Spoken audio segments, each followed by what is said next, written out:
की है।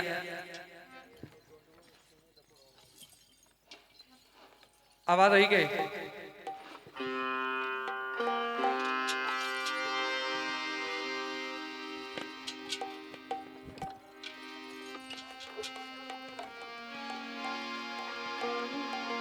जिस तरह इन साहबाना नहीं चाहता एक लोकगीत तो फिर एक बैन दो सफरा निकल पेश करता फिर दो सफरा को इजाजत जैसा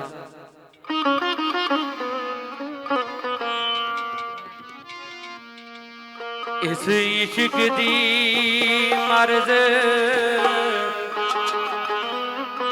हवलड़िए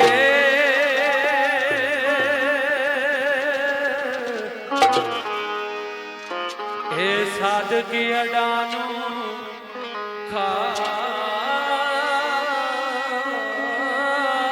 जानी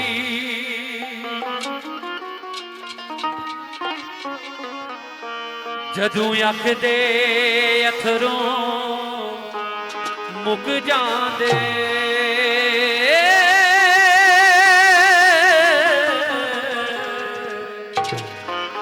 ते अदों दिल दी वारी आ जांदी दुख सजना दा लै जांदा वो दो दिल वख करके वो रब सोचा विच पै जांदा